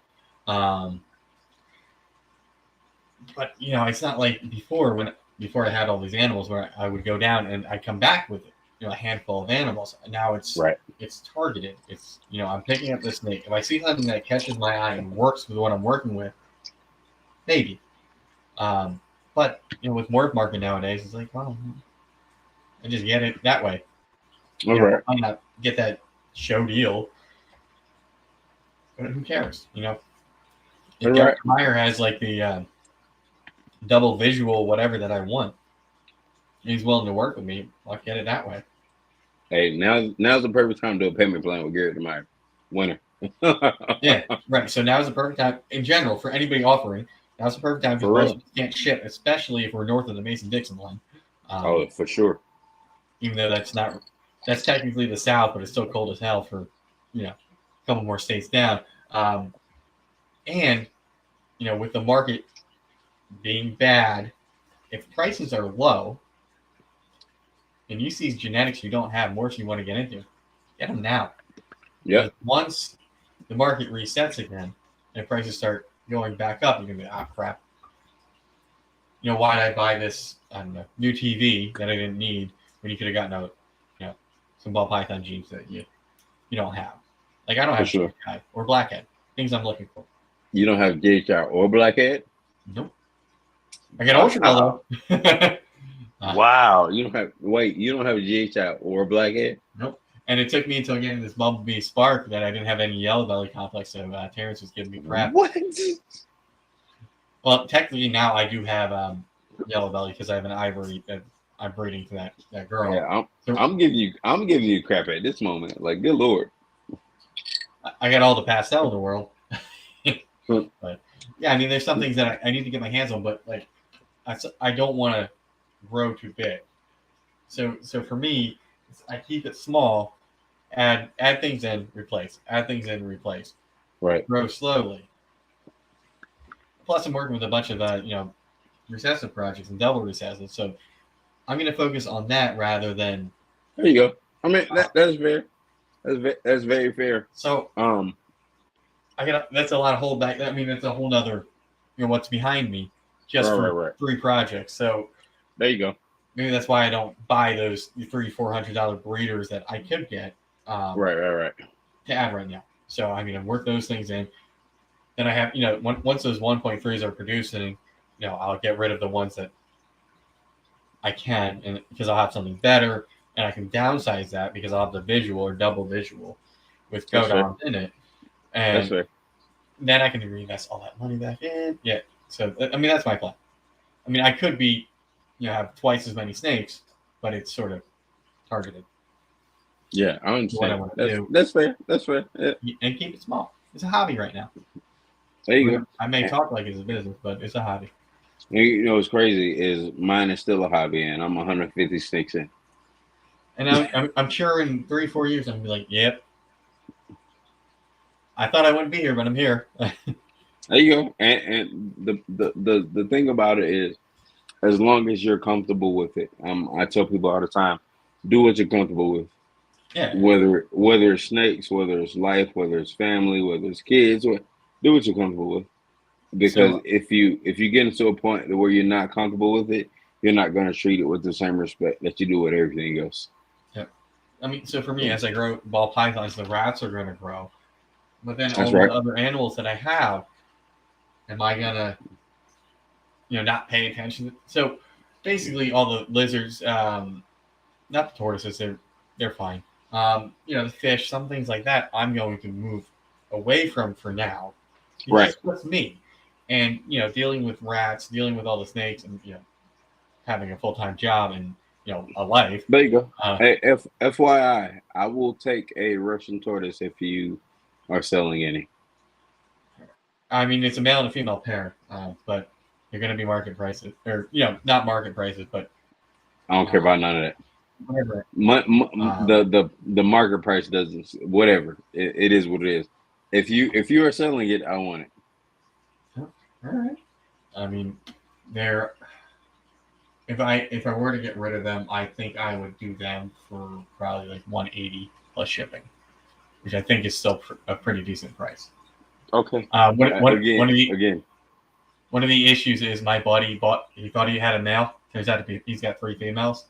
I got you. Yeah, 3 females. I have a male and a female, so we might have something that could be the captive bred. That 5 females times 2 eggs times $300. It's something that easily we could move, even if it's not at $300 for captive bred. I got you. Like I said, if it comes down to it, when it comes down to Russians, I've always wanted Russians. I have not bought them. I got a Sakata. For free. It was a rescue from somebody else.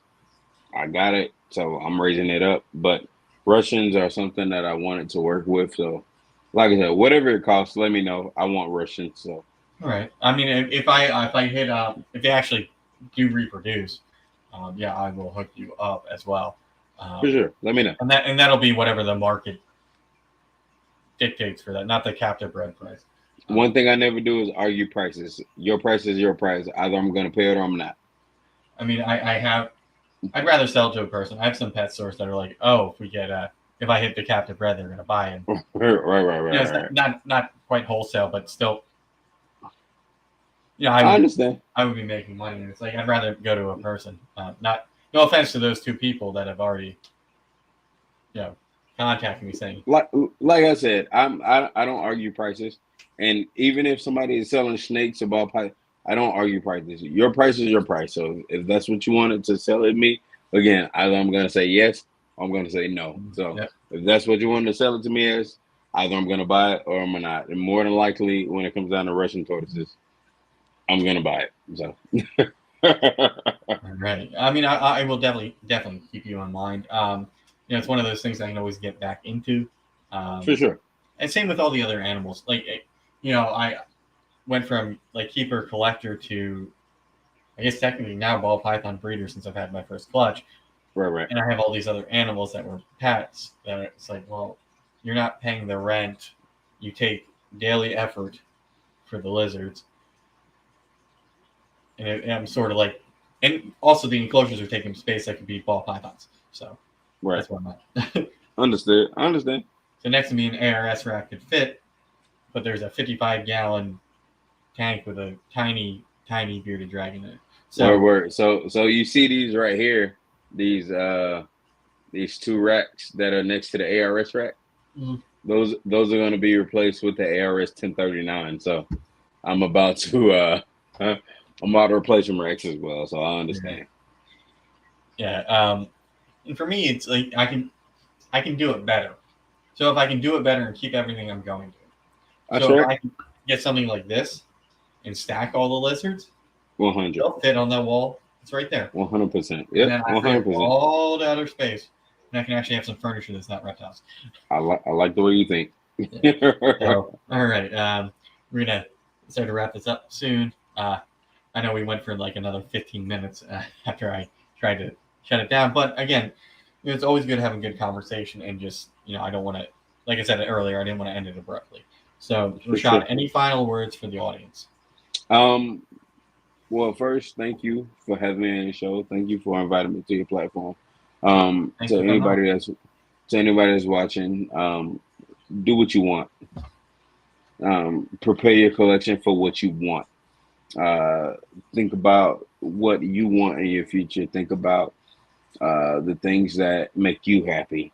Because if you continue to focus on things that make other people happy, that doesn't equate to your happiness, and you will always be in a position to be chasing somebody else. So do what you want, love what you want, be who you want, and be respectful to yourself first off, and then be respectful to other people. But other than that, man, that's all. Kent, thank you for Yeah, having me on your thanks for coming platform. on. Thank you for allowing me to. Thank you for sharing your space with me. Thank you for allowing me to come on and share animals with you, share knowledge, share opinions. Yeah, definitely. And I definitely appreciate it, man. I for sure appreciate it. Yeah, yeah. Thanks for coming on. Since I'm way over, going into Jeremy's thing, and I like to usually cut it off, closer to 8.